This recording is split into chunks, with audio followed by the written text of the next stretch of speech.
Antes de entrar en el tema de fondo, hablaremos de Enel y su conexión con un dios Deva. Un Deva es la contraparte divina de un Asura, o sea, Emo, y al final exploraremos el mural de la luna dándole una explicación. Empezaremos con la teoría inicial del nacimiento de Enel. ¿Cómo nace un Deva? Upapaduka, que se traduce literalmente como nacimiento espontáneo o aparición instantánea. En el budismo existen 4 formas en las que un ser puede nacer en el ciclo de reencarnación: desde un útero, desde un huevo, desde la humedad o de una forma espontánea. El nacimiento de los Devas, como Enel, funciona bajo este método. Aparentemente de la nada, Enel pudo no haber nacido de una madre, ni de un huevo, ni pasar por la infancia. Un Deva simplemente aparece en los reinos celestiales, ya con el cuerpo de un adulto, generalmente aparentando unos 16 o 20 años. Impulsado por el karma, este nacimiento ocurre instantáneamente en el momento en el que una vida pasada termina. Si el karma de la persona fue extremadamente puro o acumuló mucho mérito, su energía espiritual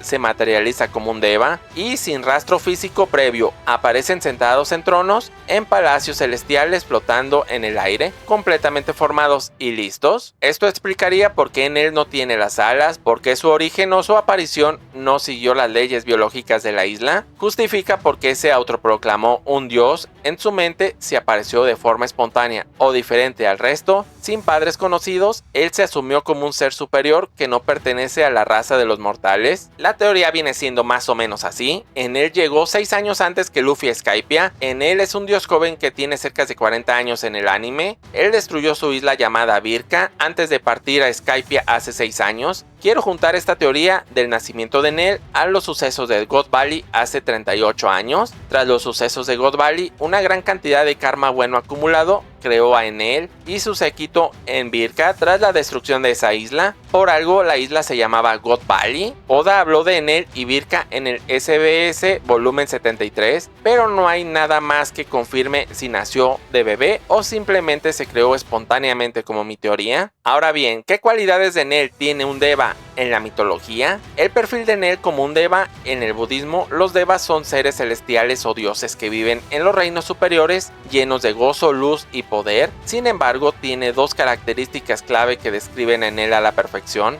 no son inmortales ni omnipotentes, tienen un poder inmenso y una vida larguísima, pero siguen sujetos al ciclo del mundo. Luffy demostró que Enel no era un dios absoluto, sino un ser mortal. El orgullo y la ilusión: los Devas a menudo caen en el error de creerse creadores o dueños del universo debido a su estatus, volviéndose soberbios. El ego de Enel y su desprecio por los marineros de la tierra es el vivo reflejo de esto. Hay una metáfora que explicaría por qué un Deva siempre quiere ir a lo alto, y es la metáfora del dedo y la luna. El dicho que cuando el sabio apunta a la luna, el necio mira el dedo, proviene del budismo zen y se refiere a que las enseñanzas, el dedo, son solo el medio para alcanzar la verdad absoluta o la iluminación, o sea, la luna. Si aplicamos esto a Enel, su obsesión no era gobernar el cielo de Skypiea. Para él, ese reino era solo el dedo. Su verdadero objetivo era la Firebird, el lugar de donde provienen los recursos y los ancestros alados. En su mente, llegar a la luna era alcanzar su iluminación o su lugar legítimo como dios en lo más alto.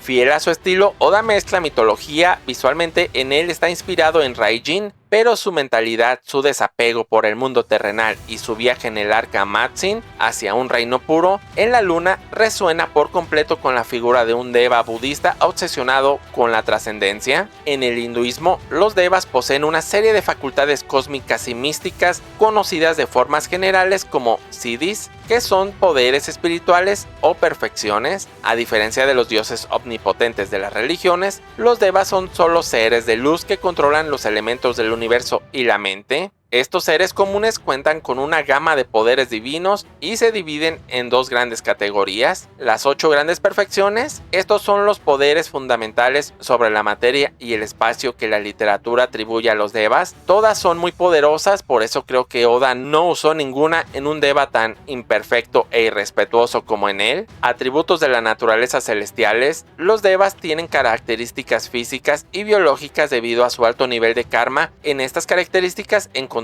más parecidos con Enel y sus poderes de la fruta. Manipulación elemental. Cada deva suele presidir o dominar un elemento de la naturaleza. Tienen control absoluto sobre el fuego, el agua, el viento o las tormentas. Y el rayo. Inmortalidad relativa. No envejecen y no mueren por causas naturales gracias al consumo de Amrita. Sin embargo, su vida no es eterna. Al final de un ciclo cósmico, sus cuerpos se disuelven para volver a reencarnar. Cuerpo de luz. Sus cuerpos no están hechos de carne y hueso, sino que de pura energía sutil, luz y mente. No proyectan sombra, no parpadean y sus pies no tocan el suelo cuando caminan. Clarividencia y clariaudiencia. Tienen la capacidad de ver y escuchar todo lo que ocurre en los reinos inferiores. En One Piece, el mantra funciona como esta clarividencia celestial. A Enel le permite escuchar cada conversación y pensamiento en toda la isla de Skypiea, y podemos aplicar los atributos celestiales a los poderes de la fruta del diablo de Enel en este caso. En el hinduismo, los devas no son dioses todopoderosos, tienen un nerfeo sistémico integrado en las leyes del universo. Su poder tiene límites claros, reglas estrictas y vulnerabilidades que los humanos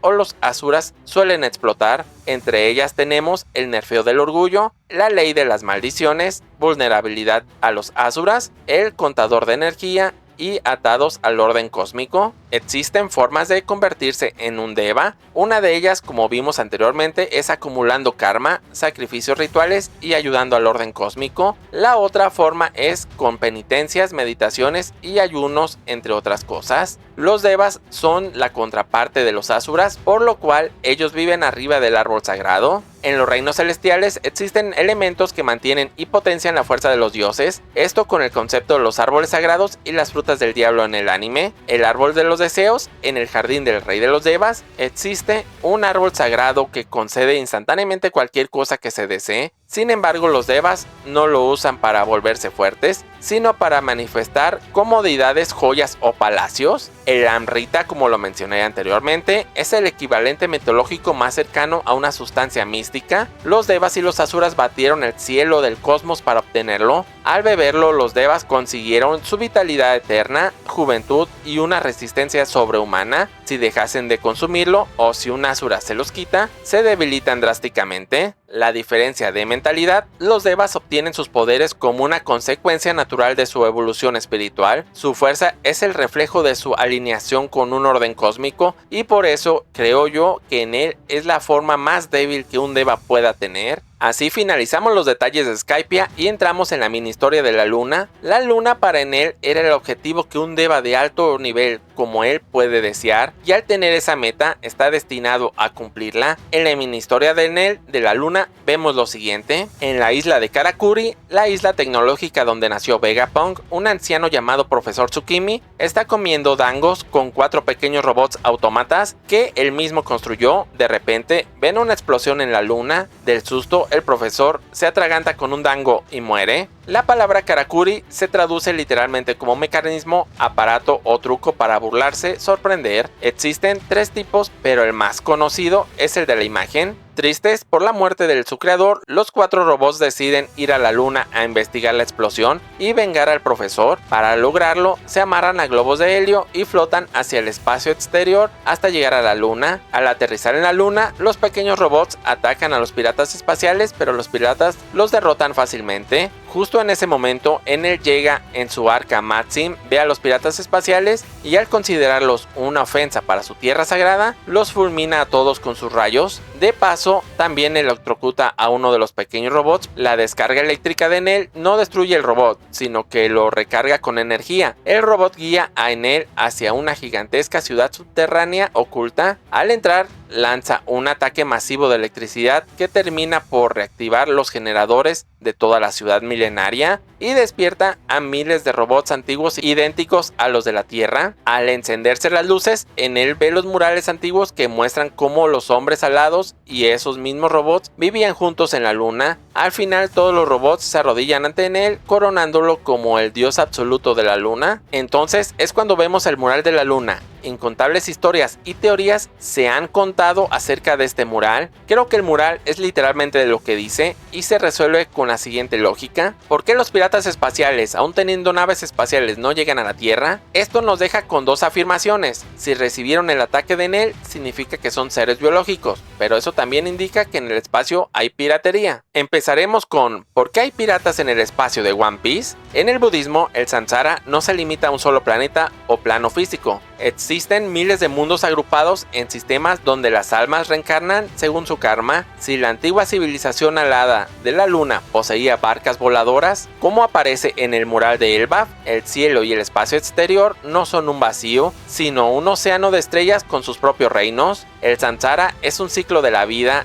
ese ciclo en One Piece sería el mar. Por lo cual, siguiendo esta lógica, ya tendríamos dos tipos de mares en la serie. El mar azul es el samsara terrenal, dominado por el ego de Imu y el gobierno mundial. El espacio es el samsara superior. Al igual que los piratas del mar azul buscan la libertad y el One Piece, los piratas espaciales y los devas navegan el cosmos repitiendo los mismos patrones de codicia, batallas y supervivencia. Es el ciclo del deseo repitiéndose en las estrellas. Sabemos que los habitantes alados bajaron de la luna a la Tierra en el pasado por falta de recursos, pero ¿y si no todos bajaron al mar azul? ¿Y si los devas más puristas o avanzados o más ricos decidieron usar sus barcas voladoras para migrar hacia otros planetas, escapando de la guerra del siglo vacío? En el modelo del sistema solar que se ve en la biblioteca de Ohara, la Tierra en One Piece tiene 6 lunas o planetas orbitando a su alrededor. Cada uno de esos cuerpos celestiales bien podría representar uno de los 6 reinos de reencarnación del budismo, o mejor dicho, 6 islas que se pueden navegar con barcas voladoras. En él entendió que su lugar no era el mar azul, su obsesión con la luna y la construcción del arca no era solo un capricho, era el anhelo de un ser que quería ascender a un plano superior.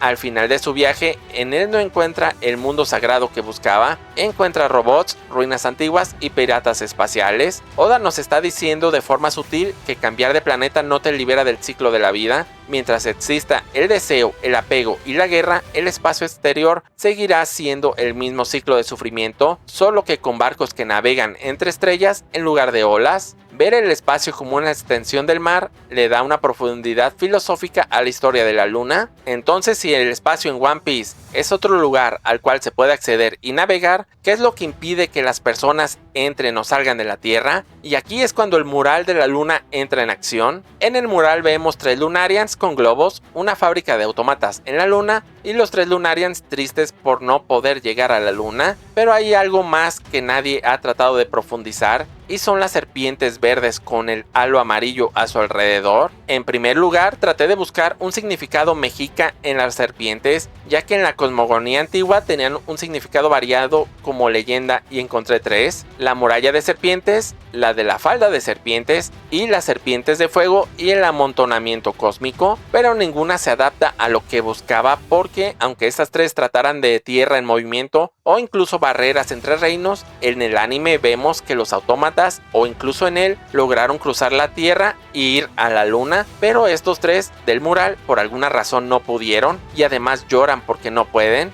Y también explica por qué los piratas espaciales tampoco intentan ir a la Tierra. Todo esto me llevó a encontrar el término conocido como cinturón de serpientes del cielo. No hace referencia a un único fenómeno cósmico, meteorológico o visual, sino que suele relacionarse con distintos conceptos. Y aquí es cuando todo tomó sentido, y según mi teoría, el gran árbol que mantenía el equilibrio de la naturaleza del planeta también mantenía un equilibrio atmosférico donde era la puerta de entrada y salida del planeta. Al destruirse ese árbol, todo nivel de equilibrio terrenal se derrumbó, y fue entonces cuando esa anomalía atmosférica entró en juego. Los Lunarians que pudieron escapar se fueron a otro planeta, los que no pudieron se quedaron en la Tierra llorando. Por un momento dudé de si poner esta teoría porque era científica y Oda es más del tipo mitológico y legendario, pero esto tiene todo el sentido porque estas serpientes o anguilas eléctricas están en el mural de la luna. Visualmente, que Oda eligiera el verde y el amarillo para los bordes de esas serpientes celestiales como una pista. En el mundo real, el único fenómeno visible en el cielo que tiene exactamente esos colores es la aurora boreal. ¿Y qué es una aurora boreal? Es el escudo magnético de la Tierra chocando contra la radiación del espacio. Oda pudo agarrar este concepto visual de luces verdes y amarillas flotando en el cielo y en su estilo mitológico lo dibujó como serpientes entrelazadas. No es solo un adorno, es la representación de un campo de energía eléctrica pura que rodea el planeta. Esto explica por qué los seres no biológicos como autómatas pudieron ir a la luna en globos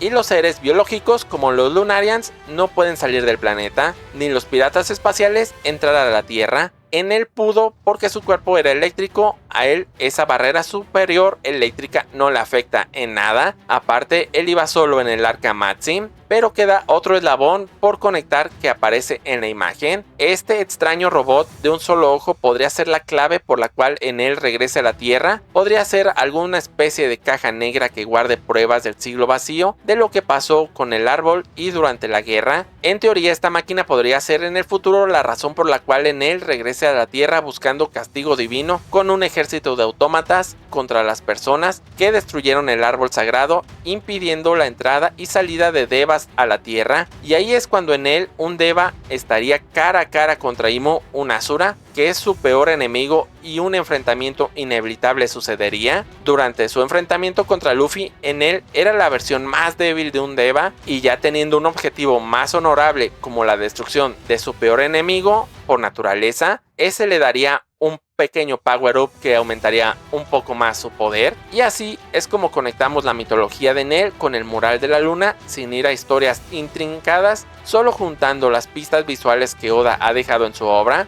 Si quieres ver cuál es el uso de los log posts de 3 flechas y por qué los sueños de los piratas murieron en el nuevo mundo, mira el siguiente video. Adiós.